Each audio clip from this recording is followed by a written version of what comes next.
Skin Cancer Foundation, 1 in 5 Americans will get skin cancer during their lifetime.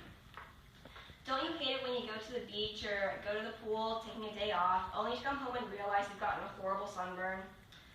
I have a job that requires me to be outside during the summer, so I've become somewhat of an expert about avoiding sunburns. Knowing how the sun can affect your health and the right ways to avoid harmful UV rays can be helpful to keep your summers happy and healthy. So there are a lot of harmful effects besides for sunburns when you're out in the sun for too long.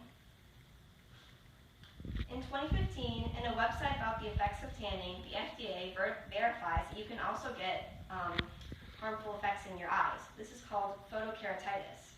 It's also called snow blindness because when skiers don't wear the right eye gear, the UV rays can reflect off of the snow and go into their eyes. It's also called the sunburn of the cornea.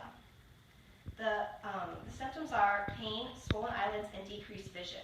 And if this happens to you, you should go to the doctor to get eye drops. That's the only way to make it go away.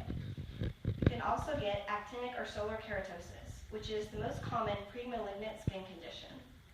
And it's the earliest stage in the development of skin cancer. The symptoms are raised, rough-textured, and scaly bumps.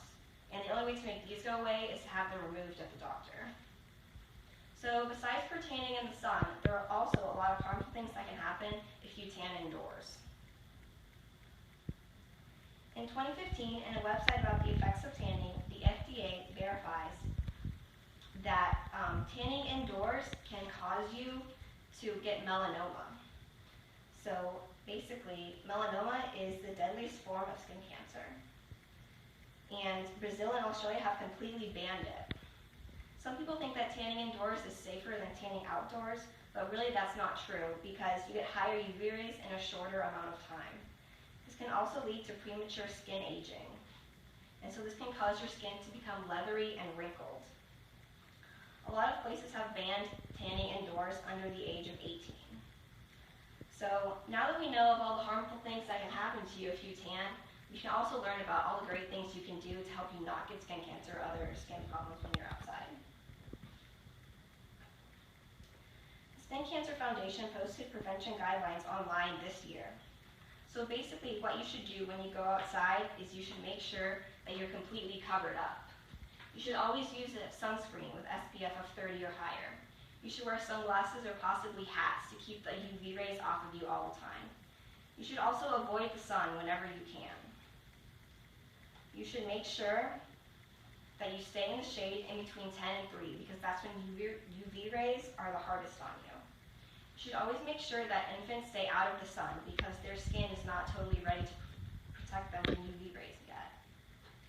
You should always make sure that you check your skin a lot to make sure that you're not developing any of these skin cancers like melanoma or causing problems in your eyes. And if you think you are, you should definitely go to the doctor to get it checked out. So, in conclusion, there are a lot of harmful things that can happen to you when you go out in the sun without sunscreen and protecting yourself. So you should always know about the things that can happen to you if you're not totally ready to go out in the sun yet. And if you do plan on spending the day in the sun, you should wear sunscreen and make sure you wear lots of clothes to cover yourself up. Just remember that you can get skin cancer and harmful things in your eyes if you don't do this the right way. And just remember that going outside is an important component to a fun summer. So make sure you do it very safely. Thank you.